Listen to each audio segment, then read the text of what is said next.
All right, welcome to the Rebuild podcast. I think this is episode 5, and it's the first episode that I'm also recording visually. I'm recording live from my room here in Salt Lake City, Utah. I've got my mic attached to my water bottle here. This is very professional podcast recording equipment. And I'm super excited for today's episode because in today's episode, I'm going to deviate a little bit from sort of teaching a lesson or giving some sort of coaching.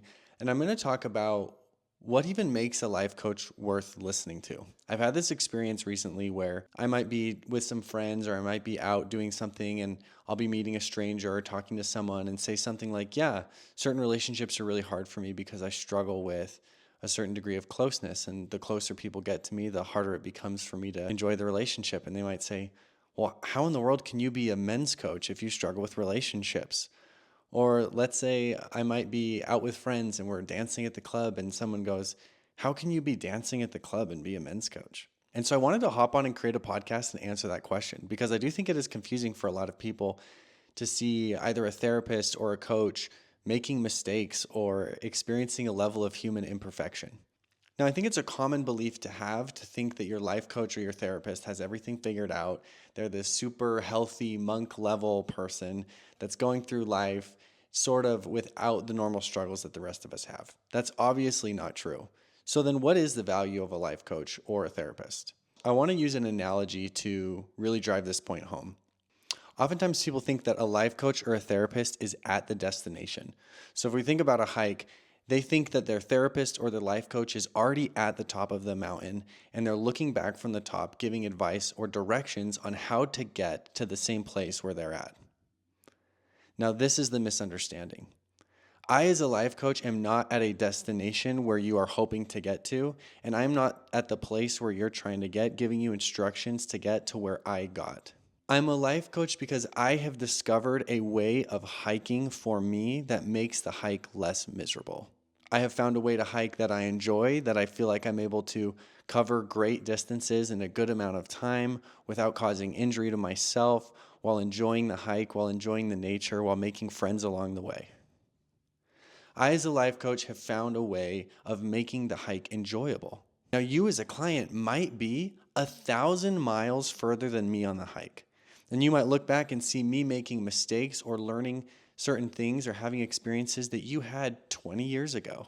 I'm not a life coach because I'm already at the destination or I'm already where you're wanting to go. I'm only a life coach because of the way that I hike. You see, to be honest, most of us are going through this life hating it. I know I was. Just a few years ago, I hated waking up in the morning. I hated falling asleep at night. I hated being alive. I truly, truly did. My experience of life was painful. And I think a lot of people experience that as well. I think that's true for a lot of people that day in and day out, the experience of life isn't that great. There are a lot of days where they would just rather not be alive. Relationships are hard. Work is hard. Money is stressful. Health is stressful. Food is stressful. Traveling is stressful. Everything's stressful. Their experience of the hike of life is not fun. When they hike, they get hurt. They're not enjoying the scenery. They're not enjoying the experience. They're not making friends along the way.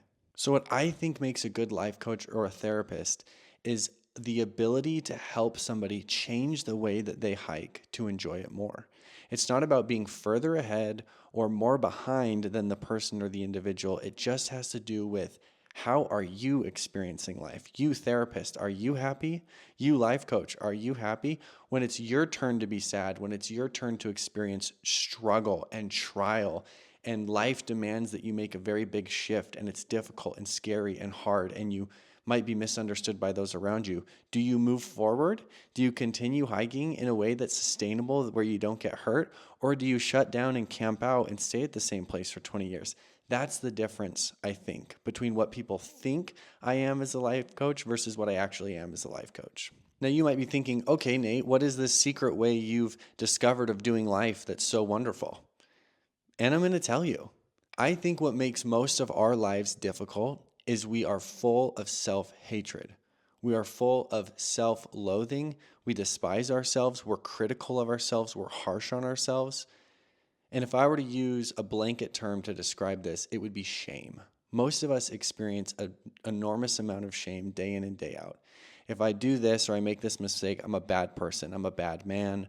I'm a bad husband. I'm a bad father. And so when life gets down or we are struggling, we hate ourselves for it. And when life is happy and exciting, we don't even allow ourselves to fully feel it because of the shame that we have. Oh, I don't deserve this. I didn't earn this. Why be happy? I'm just going to be sad later on. This ambient, predominant level of shame that's always existent makes the hike miserable. To put it really simply, I have found a way of doing life where I don't want to kill myself and I don't hate myself. And with just those two shifts, life's pretty good. Now, emotions are challenging. We're all going to feel anger, fear, sadness, betrayal, disappointment, discouragement. But if we can feel those things without the heavy shame that comes with it, life is never more challenging than an emotion. Let's say somebody in your life passes away. If you struggle with a lot of shame, you might start to think things like, could I have done anything differently? Was this my fault? Was I a good son? Was I a good grandson? Was I a bad son? Was I a bad friend? Those thoughts will make the hike of life beyond miserable. Those are heavy, heavy, dark, difficult thoughts and feelings to have.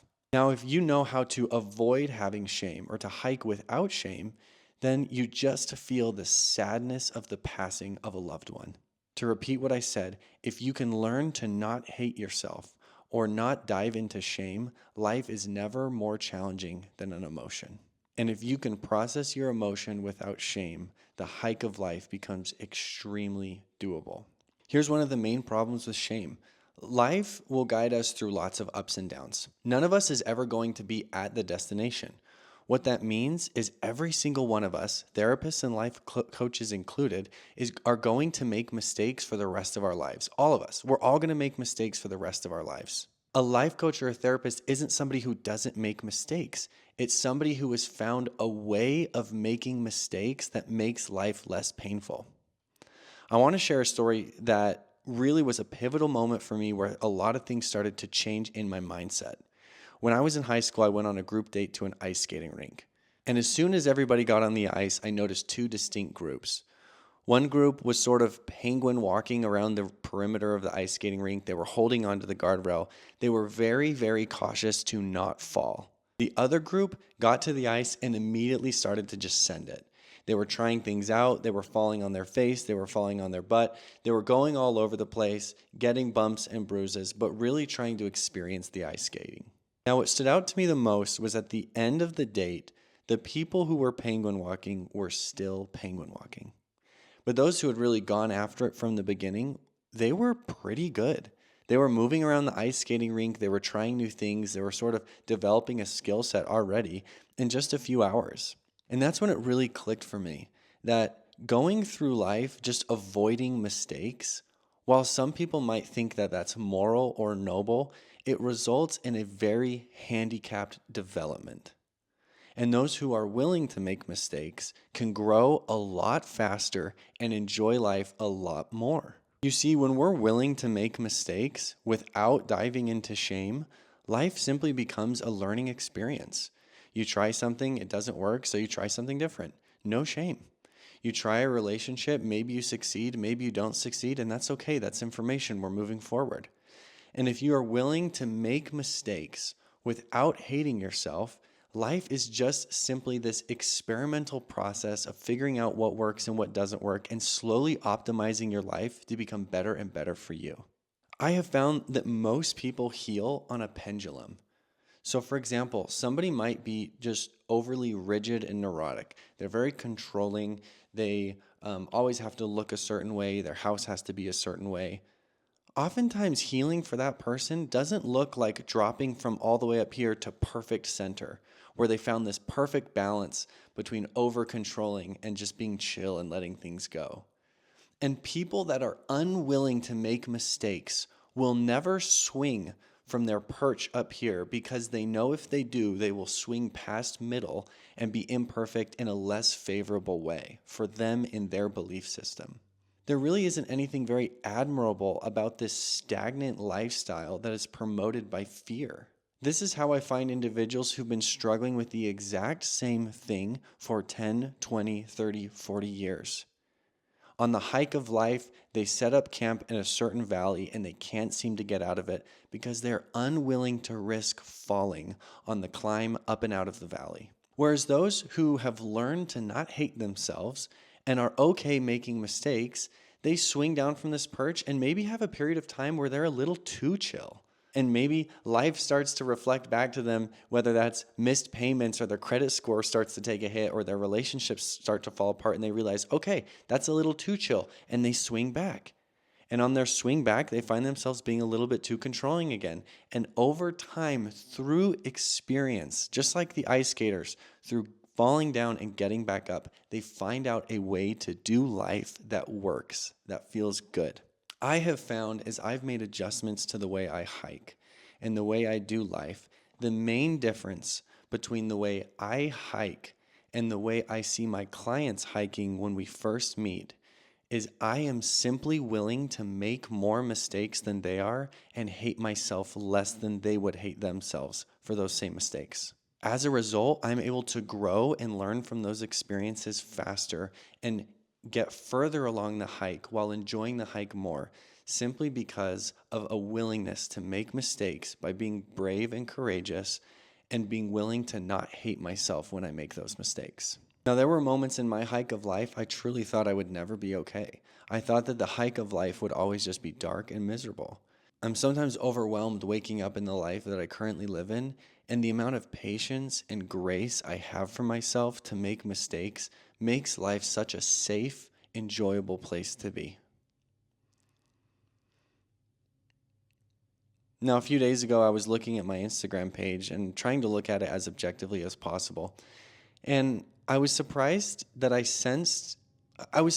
I looked at my page, it felt like I really don't show anything to my followers. Like, here's this sort of granola looking, zen looking guy that doesn't really share much about himself and just talks about men and exhaustion and mental health. And as I reflected on that, I noticed that I wasn't really showing you guys my life due to that same fear that when people start to see the life coach's mistakes and his own stumbling through life, their idea that that is an effective life coach starts to fall apart because the life coach or the therapist is supposed to be at this perfect destination and help you get there too. And that's the purpose of this podcast, is to both clarify why I do what I do, but also to set myself free, to publicly state I am going to make mistakes and I'm going to try to do better to make those mistakes public. I'm going to try to post them on my page. I want to be a little bit more transparent with my journey through life. I'm young. There are lessons you've already learned that I am probably going to learn in the next few years. As a life coach, I'm not advertising that I have the answers and I've learned every single life lesson and I know exactly how to get you where you want to be. What I am saying is I have figured out an effective way of doing life where I'm able to grow faster, learn more, pivot more, and hate myself less while doing it. Almost all the clients that I work with are stuck in situations where they cannot get themselves out of the life that they've built for themselves because they would either hate themselves if they changed anything, or they're unwilling to make mistakes or to experiment because, again, of the way people would see them if they made those mistakes. This fear and shame creates almost this bubble of life that keeps us repressed. It keeps us in these small stories where we never fulfill our true potential. It's no wonder a man feels depressed, burned out, and exhausted when his job is not what he actually wanted to do, his relationship isn't what he actually wanted to have, the life he built is not the life that he wanted. And if he were willing to make adjustments without hating himself, he could quickly begin to fall down, get back up, fall down, get back up, and in just a few months could be living such a better life. If I could grab one of those penguin walkers off the wall and say, hey, just be willing to make mistakes. We all make mistakes. I'll be here to support you and help you get back up. In just a few minutes, their ice skating capacity and skill could improve 5,000%. That's the value of a life coach. That's the value of working with somebody that can help you hate yourself less and make mistakes more. I think that the best therapy is life. Life is going to be challenging. Life is going to be hard. It's constantly going to be sending you things to refine you and improve you. If you don't know how to hike through that, You will simply set up camp and stay stuck in the same place for a long time, and it will be no surprise how depressed you are when you see others summiting the cliff that you've been at the base of for years and years and years. Healing isn't learning some framework and following certain steps in a therapy session.